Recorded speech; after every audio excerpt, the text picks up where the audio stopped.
I'm Clint Jordan, founder of MLC&x. We're a nationwide network of 100% veterans and military spouse real estate agents. We have about 175 of us currently. And then recently we launched a Veteran Business Alliance group here in Colorado Springs, a local network of all veterans and military spouse business owners too. And today I'm sitting with Nathan. He is one of our founding members of the VBA. So Nate, welcome. Thanks for having us, brother. Appreciate that. Thank you. And I mean that because we need to represent our people. And so what you built and developed through MLC&x and what you're doing with the VBA, I can't tell you how much I appreciate it. And being able to lock in and do more to help our community and help our people, it's something I'm pretty passionate about.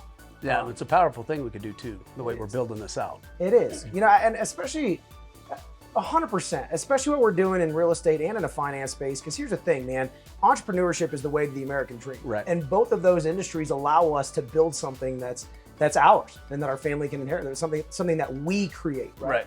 So just going to punch the clock. So I appreciate you. I appreciate you, dude. And then tell us a little bit about your background. Yeah, so I was active Army for 11 years, wrapped up my career out here at What'd you do in the Army? Yeah, great question. Top secret stuff. That's true. You can't tell us, so we did some cool stuff in the Army. So I did a variety of different things. I started out as an artilleryman. I was down at Fort Sill in Oklahoma for a while. Obviously deployed to Iraq. Ended up moving out to the 173rd Airborne Brigade. Shout out to the best group of warfighters on the planet. Firefighters. And I went out there, went to Afghanistan, played a good game with them, started accumulating different ASIs and SQIs, that's additional skill identifiers and special qualification identifiers, and just started really building out my resume, if you will. But as I went out there, I was an electronic warfare specialist because I knew that shooting rockets wasn't going to really translate to much outside. Does that not come into the civilians? There's not much we can do that. And it's funny, I was just talking to one of my buddies this morning that was his 13 Mike as well. He said, yeah, man, construction got me. I'm like, yeah. Tracking. So I made the wise move when I was about halfway through my career, and again, went to electronic warfare. And it's funny too, because as I did that, the idea was I'm going to slow down a little bit. I got married. I'm like, hey, let me slow the pace, do the things. And things just sped up. It was from there that I went to Airborne and Ranger School. I did some other things. Ended up, out here with 10th Special Forces Group at Fort Carson. And there I did a lot of different things. Not only electronic warfare, but some information operations, deception, things of that nature. And it was good. It was good. I learned a lot, and it positioned me when I got out, to just go back and do the same thing. Which isn't necessarily the greatest thing, but I will say it gave me a solid foundation to step out into. Right. Because when we transition, and you and I have talked about this, you really kind of lose your identity because everything that you've built and created while you were in the military kind of just disappears. 100%. And immediately. Dude, immediately. It's an identity crisis. Yep. And that's, side note, another reason why I love how we're locking in. Because I feel like as we go through that crisis, we do it individually. We do it in isolation rather than locking in with our people. Yeah, that's a whole different story too, yeah. Because Dude, and I could die. And just yesterday I had a conversation with a dude about some of that. But yeah, that's a whole other story. So anyway, after getting out of the military, I ended up, like I said, just doing what I had done. Initially went back down range on a Special Operations Joint Task Force, came back stateside, started training the military, both the Army and the Navy, really in preparation for a near-peer conflict. And then it's nuts, dude, because I was an enlisted soldier, but I was actually asked to help develop and facilitate the senior leader forces of the Space Force, right? Which was very interesting to me. Yeah. I started working for an organization, great company, great group of people, and we just got to really getting those things in place and getting those programs off the ground. And then I went to work at the J35 for one of our combatant commands, writing the campaign order, right? How did that transition into what you're doing today? Not at all. Not at all. They don't line up. Dude, not at all. And yeah, that's an interesting question because the way that I got locked in with finance is back when I was still in the military, I was saving in my TSP. Yeah. And I was losing money. And I realized hey, if this vehicle is what's supposed to sustain me for the last third of my life, I intend to not work, it's not going to do it. Right. This isn't cutting it. And so I went and I sat down with a professional. I was introduced to strategies for cash accumulation and asset protection that I was completely unfamiliar with. Most of us are. We don't learn this kind of stuff in the military. Dude, spot on. We're not taught. Not at all. Not at all. I remember when I joined the military, I was in basic training, and they were like, hey, if you put $200 a month away into your TSP, you'll retire after 20 years with $1 million. And there have never been market circumstances where that's a true statement. Oh, false. I did it for 22 years and I had $112,000. 22 years of $200 a month. I'm telling you, man. And so I just started learning. And some of the things that I was learning sounded too good to be true. Some of them sounded too good to pass up. I started saving some money in different places, started playing a good game. After about 6 years, I realized the significance and legitimacy of what I was doing, and I decided to get licensed in this space. Now, at the time, I had no intent to change my career because I thought I freaking made it, dude. Right. I'm an enlisted soldier working on a 4-star staff. I'm like, yo, I'm playing the freaking game.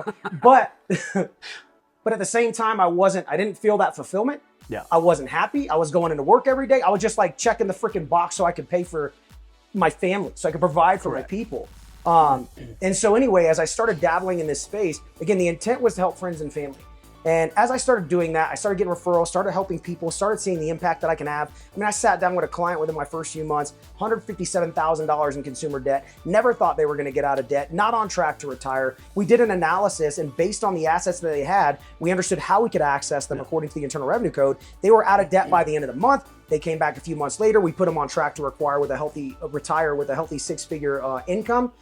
It was pretty significant, all the things that we did. And it was those scenarios that kind of drove the passion for this. And I started learning not only the detriment that we see due to a lack of education, but on top of that, this industry is just seeing this influx of people. Like, so many people are moving into this space, and a lot of them, they're not trained effectively. They're limited in scope as far as the resources they have. Are you access talking about to. financial stuff? Or you talking about real estate, right? Dude, right. Same space, dude. brother. Same issue. They're hot industries, man. Well, and essentially why I built Mill Estate and why we're launching that VBA too. Yeah. To have a client, like a focused group of people that are trained. Yes. One person, like you are our financial dude Yeah. in our Colorado Springs Veteran Business Alliance. Yeah. So once we build that VBA out, then people coming in, any veteran, anybody who wants to support veterans has that group of people that we know, like we've vetted. Dude. Like we're here, like I know you're on it. And now we start launching that stuff nationwide too, and just start plugging you into bigger spaces, because that word impact is truly what it's about. Like, how do we make a bigger impact and help more people? 100%, dude. I found, while I was going through that identity crisis that we were talking about, Yeah. I found that the things that motivate me to get up and get out of bed and do the actual life thing is like, how do I share my knowledge, my experiences, my resources, my network, the things that I've learned? How do I share that to other people to their benefit so that they can go magnify the impact, which is exactly what you're talking about. Correct. And same, you know, like I have a brokerage of about 200 associates across the country. We're growing. We're going to plug them into the VBAs nationwide, just FYI. Dude, and it's exciting because I've got people that I served in 10th group with. I got, a medic from the 173rd Airborne Brigade is on the team. Yeah. Like, we've got people here who are our people. And that's not just so that we can serve our people. Obviously, we'll serve anybody and everybody, but we understand us. Correct. In a way that a lot of people don't. And we also have leadership qualities, and most of us are more ethically driven than I'd say the vast majority of people that I've met outside. So I love that last comment. That factually, absolutely true. We have a different set of standards most oftentimes, and we are ethically driven. Dude, we built a career on service, on sacrifice. Right. Especially those of us who played the game for the past couple of decades.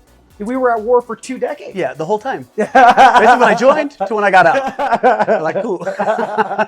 So no, and it's true. And so like I said, I love what we're doing. And I love how we're going to collaborate because they are the 2 most lucrative industries on the planet. And because of that, I'm going to deter for just a second, but because of that, you see so many people coming in who have that ulterior motive. Yeah. They have that different design to try to maybe pull one over, dude. And it's essential that we find the people who are not that. Correct. Because you can still win big and be happy by doing the right freaking thing. I love that, and I love like everything that we're saying, because it's true. Like we do service ourselves better, right? We do understand that. Yeah. Me and you can sit down and immediately have very genuine conversations, and then I can sit down with somebody who probably didn't serve, but we don't laugh the same. We don't talk about the same things, like we don't understand the same language. And I think you're right that a lot of things in people are very transactional, right? Yes. It's about that, like I want to help a veteran or I want to do something, when in fact it's just the money side of things. And it's just true, man. You see it, and I'm not trying to dog anybody. It's just legit. Yeah. So with the VBA, man, the goal of it again is just to build us a nucleus of veteran and military spouse agents here in the Springs, and then we start launching everywhere else. So we have a network nationwide. Yeah. Of the Nathans, of the Clints, of the, we have that core group of people who are not in it for a transaction, but truly to help and to impact and to help people grow. Dude, and I love that because not only is that going to impact our people and help them find that, and when I say our people, I'm going to look at the camera, because when I say our people, I'm not trying to alienate anybody, but like, we're a little bit different. It's true, 1%, right? You know what I mean? Like we're a little bit, and when we get out, like I said, we go through that whole transition phase, and we don't know where and how to lock in with. And I think it's important that we have that environment that you're creating, that we're creating, to pull our people in and let them know, hey, you don't have to go through that identity crisis by yourself. And also, we get out and we don't want to go have somebody else tell us what to do. Like that's what we've been doing for the entire time we're in the military. Yeah. So it's like, hey, let me actually be free, independent, and still be able to provide for my family. So not only are we creating something in that for our people, but outside of that, dude, we're creating a force that will have such a magnificent impact on the entire community, not just the veteran populace, but everybody in the way that we operate. I love that. And we haven't totally talked about exactly what you do. Yeah. So what is it that Nathan does? Dude, it's kind of hard to answer that question because the intent was to do it all, right? When I came into finance, I learned that a lot of people watch one particular lane. Right. And so they don't look at the big picture when we're talking about strategy. Like whether it's just securities or just insurance or whatever it is, people are just looking at one component. And it's essential that we look at them all and that we're able to provide that. And so we have a team of advisors, insurance professionals, CPAs, tax attorneys. Like we have the team together like a fractional family office to treat everybody's net worth kind of like a business, meaning we're going to maximize our gains and we're going to minimize our taxes. And so we conduct analysis for anybody that we sit down with. We actually, first and foremost, provide education. Yeah. How does money work? How does money grow? How are we taxed on that growth? How can we mix and match these strategies to make it benefit us most effectively based on where we are and where we want to be? And so then we conduct this analysis to show them, hey, here's what that looks like, right? So you deal with taxes too. So you look at the money side of things to help adjust. So you're not just a financial dude like, here, take my money, put it in a Roth, and then let it grow or not do whatever it does and then check in every... We look at the big picture. Now, I'm not a CPA, but like I said, we have CPAs on the team. Right. So we actually communicate with each other. So it's not like a compartmentalized component that's just working autonomously. Like it's the whole wheel turning together. Does that make sense? Oh yeah, perfect sense. And so that's the intent, is to come in and help people. And on the individual and family side, we help, like I said, maximize gains, minimize taxes. We help with retirement planning, college funding, with protection. Actually, as I'm saying this, let me just break down the 6 steps, the 6 areas that we really focus on.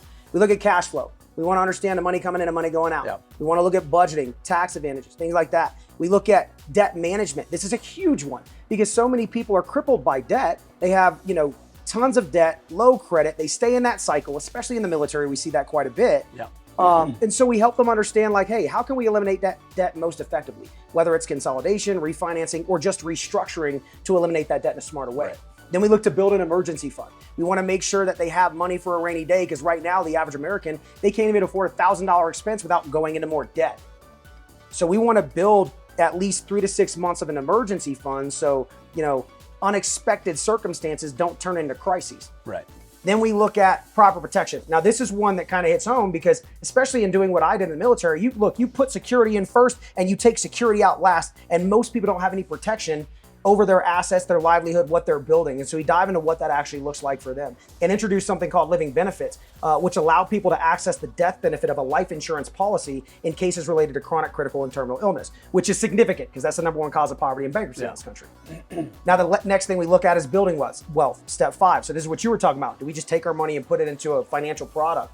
Not necessarily. We're going to make sure we understand, again, when they want to retire by identifying their financial independence number. So how much money do you need to retire when you want so that you're not concerned with outliving your money? Yeah, right? Which is a major concern for huge concern. Everybody. Everybody. And that's, side note, that's because they don't start younger. Correct. When they're 20, 20 in their 20, nobody's thinking about saving money then. And so we get to our 30s, mid 30s, 40s, and now we want to start saving, and we missed out on a decade to a decade and a half of time that we could have been building and compounding. Yeah. Dude, it's a real thing. And so we dive into what that actually looks like by identifying their financial independence number, and then we find the best ways to get there. Again, maximizing gains, minimizing taxes, and ensuring that we have protection in place. From there, we're going to look at preservation. This is another one that a lot of people lack. They don't have a basic will, let alone a trust, right? He's talking to this. So not only do we provide education on estate planning, but we provide full estate planning services. And so we come in and do the whole thing to make sure that the bases are covered. Sweet. Do you guys catch all that? It's a lot. It is a lot. But like I said, man, I appreciate what you do. appreciate your service and then what we're about to build here locally and then here nationally, man. It's going to be something special, dude. Yeah, I agree. Looking forward to it. All right, so again, man, I'm here with Nathan with the Miliari Group. He is our financial dude inside of the VBA. If you're a veteran, military spouse, active duty, or anybody in town that needs help, man, feel free to reach into the Veteran Business Alliance Group. We'll have somebody that can help you in that space. And then if you're a veteran or military spouse business owner, reach out and get a hold of us, man. We'll see if there's a spot inside of here for you too.